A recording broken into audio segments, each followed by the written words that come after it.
할렐루야.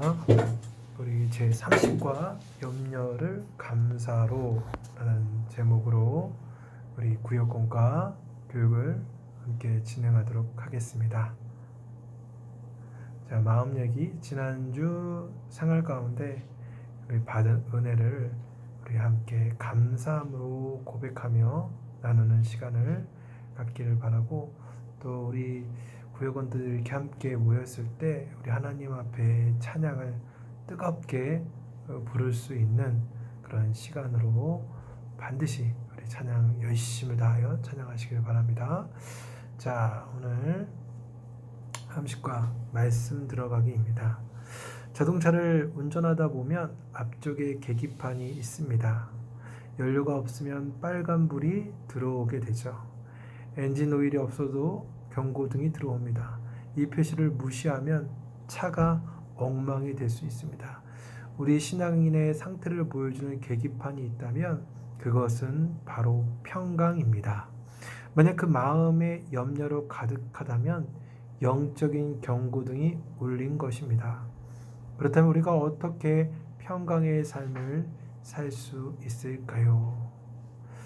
여러분, 우리 신앙인에게는요, 반드시 영적 상태를 내가 파악할 수 있는 계기판, 영적 계기판이 반드시 있어야 됩니다. 즉, 이것을 다른 말로 표현하자면 영적 민감성이라고 얘기할 수 있겠죠. 내가 영적으로 좋은 상태에 있는지 그렇지 않은 상태인지를 민감하게 체크할 수 있어야 된다는 것입니다. 그 평가의 척도가 바로 평강이라는 것이죠.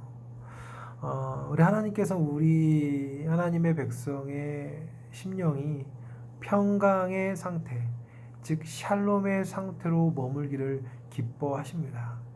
하지만 이 세상과 또 악한 영적 대적들은 우리 하나님을 믿는 백성들을 향해서 근심과 염려와 불안과 또 걱정, 온갖 쓰레기와 같은 그런 악한 감정들을 우리 마음에 마구잡이식으로 집어넣으려고 한다는 것이죠. 그래서 성도임에도 불구하고 낙심에 빠져서, 절망에 빠져서 더 이상 신앙생활을 이어나가지 못하게끔, 또 신앙생활에서 이탈하게끔 한다라는 것이죠. 그러면 우리가 그 하나님의 백성으로서 그럼 어떻게 우리 마음 상태가, 우리 영혼의 상태가 항상 평강의 상태로, 평강으로 머물 수 있을까요? 오늘 빌립보서 4장 6절과 7절 말씀을 통해서 우리 함께 공부해 보도록 하겠습니다. 말씀 함께 읽겠습니다. 우리 말씀은 우리 함께, 저와 함께 빌립보서 4장 6절과 7절의 말씀 읽도록 하겠습니다. 우리 너무나 유명한 말씀이죠. 함께 읽겠습니다. 아무것도 염려하지 말고 다만 모든 일에 기도와 간구로 너의 구할 것을 감사함으로 하나님께 아뢰라. 그리하면 모든 지각에 뛰어난 하나님의 평강이 그리스도 예수 안에서 너희 마음과 생각을 지키시리라. 아멘. 여러분, 이 빌립보서는요, 우리 에베소서, 골로새서, 빌레몬서와 함께 바울이 옥중에서 편지를 기록했다라고 이야기해서 옥중서신으로 분류되고 있습니다. 바울이 1차 로마 감옥에 갇혀 있는 상황 가운데 우리 빌립보 교회, 그러니까 이 빌립보 교회는 이 바울 선생님이 그 2차 선교 여행을 진행하면서 마게도냐, 즉 오늘날 이제 그리스 지방이라고 얘기하는데, 이 마게도냐 지방에서 처음으로 세운 교회가 바로 빌립보 교회입니다. 그래서 바울은 이 빌립보서를 통해서 이 빌립보 교인들의 그런 신앙을 칭찬하고, 또 그 빌립보 교인들과 함께 교제를 통한 그 아름다운 관계들을 이야기하고, 또 환경을 초월하는 그런 신앙, 그런 믿음을 함께 누리기를 원하는 그런 내용을 담고 있습니다. 이제 4장에 와서도 이제 그런 내용을 기록하고 있는데, 빌립보 4장에 와서는 이제 기쁨과 평강을 권면하고 있어요. 본인이 어려운 상황 가운데 있음에도 불구하고 빌립보 교인들을 향해서 너희가 정말 주님 안에서 기뻐해야 된다. 그리스도의 평강이 너희와 함께 있어야 된다. 그리고 빌립보 교회 성도들이 보내준 그 후원, 또 헌금에 대한 감사와 또 마지막 문안 인사와 축도로 마무리되고 있습니다. 그렇다면 우리 1번부터 우리 함께 질문을 읽고 답을 찾아보겠습니다. 1번, 빌립보서를 기록할 당시 바울은 어디에 있었습니까? 빌립보서 1장 13절입니다. 이러므로 나의 매임이 그리스도 안에서 모든 시대 안과 그 밖의 모든 사람에게 나타났으니. 지금 바울은 로마의 감옥에 갇혀 있었어요. 매여 있었다라는 것이죠. 여러분, 감옥이란 무엇입니까? 살아있는 인간의 자유를 제약하는 공간이 바로 감옥이라는 것이죠. 그럼 인간은요, 태생적으로 자유를 갈망합니다. 그러니까 자유를 얻기 위해 살아간다라는 것이죠. 그런데 이러한 자유를 제한받는다라는 것은 생존권의 문제입니다. 그러니까 자유를 내가 제한받는다라는 것은 그 자체가 곧 고통이고 불행이다라는 것입니다. 바울은 지금 로마 감옥에 갇혀 있었습니다. 그가 어떤 죄, 세상에서 말하는 사회적인 법을 어겨서 감옥에 간 것이 아니라 복음을 전한 이유로 유대인들을 향해 고소를 당해서 로마 법정까지 가서 옥살이를 한 거죠. 쉽게 얘기해서 억울한 옥살이다라는 거예요. 그러니까 자유를, 그런 상황 속에서 자유를 빼앗겼습니다. 그럼 환경적으로 볼 때 얼마나 절망적인 환경입니까? 그렇죠. 누구나 불만을 표현하고 억울하다라고 말할 수 있는 그런 환경이었어요. 그러나 사도 바울 선생님은 이러한 자신의 처한 환경에 대해서 절망하지 않았다는 것이죠. 네. 여러분, 빌립보서의 별명이 있어요. 이 서신을 향해서 우리 사람들이 말하는 그 별명이 무엇이냐면 기쁨의 서신이에요. 그러니까 빌립보서를 무슨 서신이라고 부른다? 기쁨의 서신이라고 부릅니다. 그러니까 서신서 안에, 이 빌립보서 안에 기쁨이 차고도 넘칩니다. 또 감사도 또 많이 기록되어 있어요.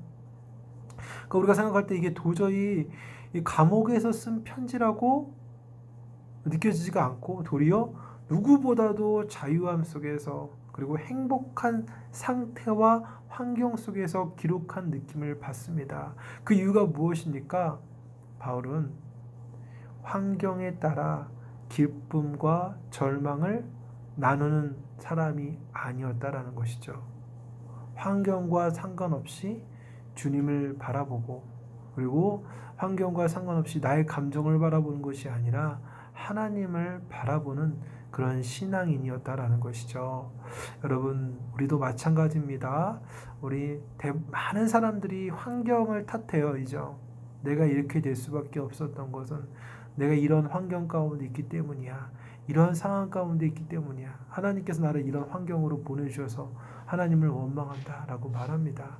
여러분, 절대 그렇지 않습니다. 하나님께서 우리 환경을 사용하시고, 그리고 하나님께서는 그 환경에 좌우되지 않은 정말 성숙한 신앙인이 되기를 원한다라는 것이죠. 우리 사랑하는 우리 성도님들도 나의 환경을 탓하는 것이 아니라 그 환경을 뛰어넘는 우리 하나님을 향한 믿음으로 일어설 수 있는 우리 믿음의 백성들 되시길 바랍니다. 두 번째로, 하나님께 기도하는 사람이 그 전에 먼저 멈춰야 할 것은 무엇입니까? 입니다. 답은 빌립보 4장 6절의 말씀입니다. 아무것도 염려하지 말고 다만 모든 일에 기도와 간구로 너희 구할 것을 감사함으로 하나님께 아뢰라. 아멘. 여러분, 하나님의 백성이 멈춰야 될 것이 무엇일까요? 바로 염려하기를 멈춰야 된다라는 것입니다.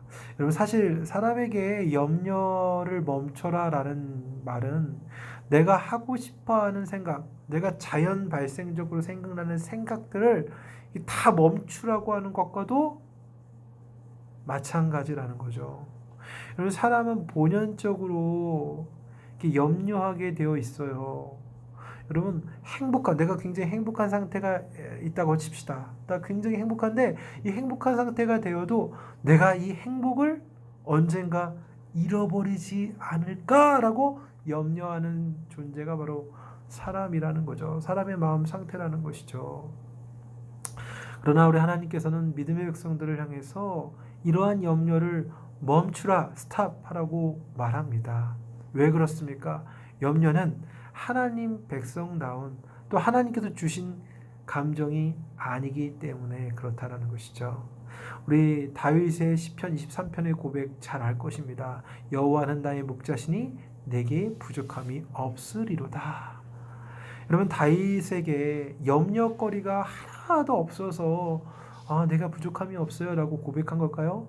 절대 그렇지 않습니다. 그가 왕이라고 해도 여전히 그 인생과 삶의 전반에 부족한 것 투성이었어요. 그런데도 왜 염려하지 않습니까? 그런 염려를 선택하지 않았다는 거죠. 우선. 왜 염려를 선택하지 않았습니까? 왜냐? 하나님께서 나의 목자가 되어주시고 그 목자 되신 하나님께서 나를 항상 푸른 풀밭과 실만한 물가로 인도하시기 때문에 내가 염려할 필요가 없다. 하나님께 나의 목자가 되어주시면 나는 그걸로 가장 완벽한 상태다. 부족함이 없는 상태다. 행복한 상태다라고 고백한 것입니다. 여러분, 마찬가지로 하나님의 백성 역시도 염려를 멈출 수밖에 없는 이유가 똑같아요. 왜 그렇습니까? 바로 하나님께서 나의 목자 되어주시고 나의 주님 되어주시고 나의 아버지가 되어주시기 때문에 염려할 걱정이 없다라는 거죠. 여러분, 어린아이가 1살 몇 개월도 안 된 그런 어린아이가 근심합니까? 염려합니까? 염려할 필요가 없죠. 엄마가 알아서 젖을 주고 알아서 기저귀를 갈아주고 알아서 씻겨주기 때문에 그거 염려할 필요가 없어요. 부모가 있다면. 마찬가지로 하나님의 백성, 하나님의 자녀가 염려하지 않아도 될 이유는, 염려를 멈춰도 될 이유는 하나님께서 바로 우리의 아버지가 되고 나는 그분의 사랑받는 자녀이기 때문에 염려를 멈출 수 있다라는 것입니다. 그분 안에 있으면 여러분 염려할 필요가 없다라는 것이죠. 자, 3번입니다. 하나님께 나아갈 때 염려를 무엇으로 바꾸어 기도해야 합니까? 빌립보서 4장 6절이죠. 아무것도 염려하지 말고 다만 모든 일에 기도와 간구로 너희 구할 것을 감사함으로 하나님께 아뢰라. 아멘. 여러분, 염려를 지금 바울은 염려를 감사로 바꾸어야 된다라는 것입니다.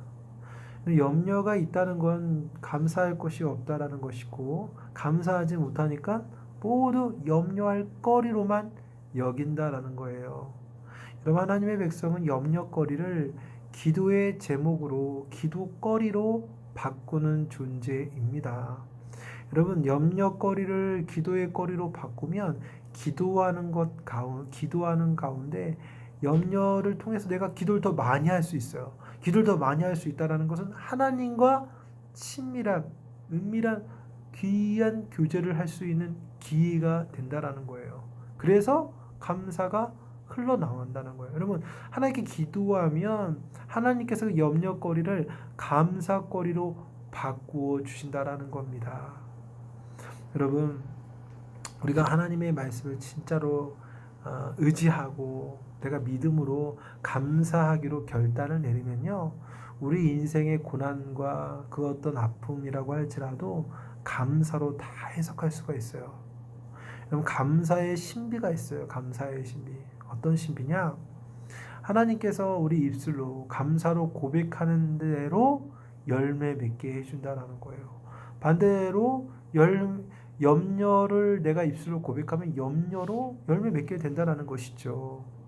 여러분, 출애굽한 이스라엘 백성들이 광야에서 생활할 때 그들이 광야에서 죽겠다 애굽으로 다시 돌아가고 싶다, 애굽이 더 편했다, 광야로 나가니까 우리가 더 죽게 된다, 우리 가나안 족속 때문에 죽게 생겼고, 그리고 이 광야의 더위 때문에 죽게 생겼다, 먹을 게 없어서 죽게 된다라고 온갖 근심과 염려로 불평하다가 결국 1세대, 그 출애굽 1세대 전부가 죽게 되죠, 광야에서. 그런데 반대로 이 1세대 중에 단 2명, 여호수아와 갈렙만은 하나님께서 우리와 함께 하시면 이긴다, 하나님과 함께 하시면 우리가 가나안을 능히 정복할 수 있다라고 고백했어요. 감사로 고백했다라는 거죠. 그래서 하나님께서 그 둘에게 은혜를 베풀어 주십니다. 가나안 땅을 밟는 그런 놀라운 축복을 바로 이 두 사람이 누렸다라는 것이죠. 여러분, 감사로 고백하시길 바랍니다. 어떠한 염려도 있어도, 어떠한 염려거리가 있어도 하나님 앞에 그것을 도리어 감사로 고백하는 사람에게 하나님께서 반드시 더 풍성한 은혜로 인도해 주실 것을 믿으시기를 축복합니다. 자, 4번입니다. 염려를 감사함으로 바꾸어 기도하는 사람에게 하나님은 어떤 응답을 주십니까? 빌립보서 4장 7절입니다. 그리하면 모든 지각에 뛰어난 하나님의 평강이 그리스도 예수 안에서 너희 마음과 생각을 지키시리라. 아멘. 여러분, 샬롬은요, 하나님의 평안은 당연히 1차적으로 하나님 백성에게 주어지는 것이고, 또 2차적으로는 무엇이냐면 그 하나님의 백성이 그 샬롬의 평강의 은혜를 기도할 때 주신다라는 거죠. 마음의 평강은 우리의 의지로 제어할 수가 없어요. 여러분, 생각을요, 우리의 생각은 내 의지와 상관없이 막 일어날 때가 많아요. 그죠? 나 걱정 안 하고 싶은데라고 해도 어떻게 내 생각이 그 조절이 됩니까? 그렇지 않다라는 거예요. 여러분, 평강은 하나님께서 주실 수 있는 겁니다. 왜냐? 하나님 자체가 평강의 하나님이시기 때문에 그래요. 여러분, 하나님 안에 있어야만 평강할 수 있습니다. 하나님 밖에 있으면 평강은 사라지고 염려와 걱정이 우리의 마음을 사로잡힙니다. 그러니까 사로잡히는 거예요. 그냥 잠깐이 아니라 그 거대한 염려와 걱정의 파도에 내가 휩싸이니까 계속해서 염려를 만들어낸다라는 것이죠. 그래서 이 마치 수학 공식처럼 한번 외우시는 게 좋아요. 이렇게 외워봅시다. 내가 하나님과 가까이 하면 가까이 할수록 평강이 넘치고, 다시 한번 해볼까요? 내가 하나님과 가까이 하면 가까이 할수록 평강이 넘치고, 반대로 내가 하나님과 멀어지면 멀어질수록 염려가 넘쳐난다. 공식처럼 외우시길 바랍니다. 그리고 우리 하나님이 주시는 평강은 일시적, 또 잠깐 머무는 순간적 평강이 아니라 영원한 평강이라는 것입니다. 왜 그렇습니까? 우리 하나님께서 평강을 지켜주시기 때문에 그래요. 여러분, 하나님께서 지켜주시면 어떤 대적도 빼앗을 수가 없어요. 침범할 수 없습니다. 그 선을 넘어올 수가 없어요. 여러분, 하나님께서 여러분들의 평강을 지켜주십니다. 여러분, 그래서 혹시 내가 지금 불안과 염려가 나를 지배하고 있습니까? 그렇다면 기도하시기를 바랍니다. 그리고 감사하시기를 바랍니다.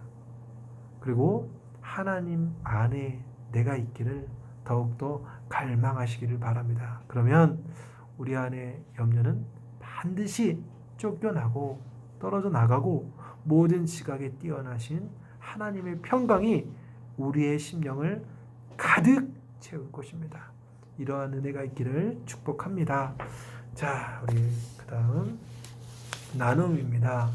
지금 염려하고 있는 문제를 주님께 맡기고 감사의 문장으로 바꾸어 적어봅시다. 여러분, 그렇죠? 여러분도 분명 또 염려하는 부분, 걱정이 되는 그런 내용이 있겠지만 그 내용을 기도 제목으로 바꾸는 것이죠. 그리고 그 염려를 이야기한 다음에 나는 그러나 도리어 나는 하나님께서 함께 하시기 때문에 내가 예수 그리스도 안에 있기 때문에 그리고 하나님께서 나의 목자가 되어주시고 나의 인도자가 되어주시기 때문에 감사합니다라는 이런 고백을 우리 함께 할 수 있기를 바랍니다. 함께 기도하실 때는 우리 교회와 리더들을 위해서 기도하시고 또 지금 염려하고 있는 문제를 주님께 맡기고 감사의 기도를 올리시고 교회와 지역과 나라를 위해 기도하시기를 바랍니다. 여러분 특별히 광고하는 것은 이제 8월 2일 주일 저녁부터 3, 4, 5 그렇죠?